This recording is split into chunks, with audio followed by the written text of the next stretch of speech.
مولانا صاحب ایک سوال اور بھی ہے، بعض لوگ سوال کرتے ہیں کہ علماء ہر کسی کو کافر بناتے ہیں، آیا یہ بات ٹھیک ہے یا نہیں؟ حافظ صاحب بات یہ ہے کہ یہ سوال اٹھایا کس نے ہے، سب سے پہلے یہ بات سمجھے۔ یہ سوال صرف کفر کے حد تک نہیں ہے، یہ سوال آج ایک عام سوال بن چکا ہے۔ مثال کے طور پر اگر کسی کو آپ کہے کہ یہ داڑھی چھوڑ دے تو وہ کہتے ہیں یہ علماء نے بیان کیے ہیں۔ آپ اگر کسی کو کہے پردہ کرے تو کہتے ہیں یہ تو علماء کا بنایا ہوئی چیز ہے۔ آپ اگر کسی کو کہے سود نہ کھائے تو وہ کہتے ہیں یہ تو علماء کا بنایا ہوئی چیز ہے۔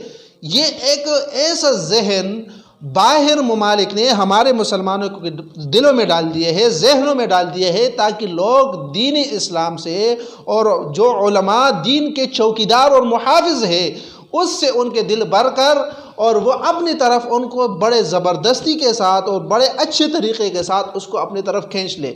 یہ ان لوگوں کا آواز ہے، یہ لبرل قسم لوگوں کا آواز ہے۔ وگرنہ ایک عالم کو کس طرح حق حاصل ہے کہ وہ کسی کو کافر بنائے؟ پھر آپ کے ذہن میں یہ سوال آئے گا، تو پھر جو علماء کہتے ہیں کہ جی فلاں کافر ہیں فلاں کافر ہیں، تو بھئی وہ عالم نے کافر نہیں بنایا۔ مثال کے طور پر میرے شعبے میں اگر ایک آدمی میرے پاس آتا ہے، میں اس کو کہوں آپ کو بڑا بخار ہے، تو کیا مطلب بڑا بخار میں نے اس میں ڈال دیے؟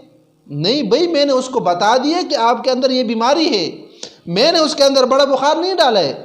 اور اگر وہ آگے سے مجھ سے یہ سوال کرے کہ بھئی آپ نے مجھ میں بڑا بخار ڈال دیے ہے، تو اس کو تو پوری دنیا بیوقوف کہے گی۔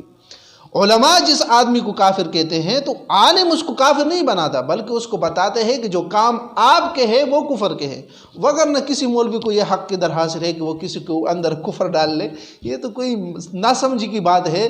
البتہ علماء کو بھی چاہیے کہ وہ ایسی باتیں کرے جس سے عام عوام جو ہے وہ دین اسلام کی طرف زیادہ راغب ہو۔ اللہ تعالیٰ مجھے بھی ایسا عمل کرنے کی توفیق دے۔ اللہ تعالیٰ تمام علماء اسلام کو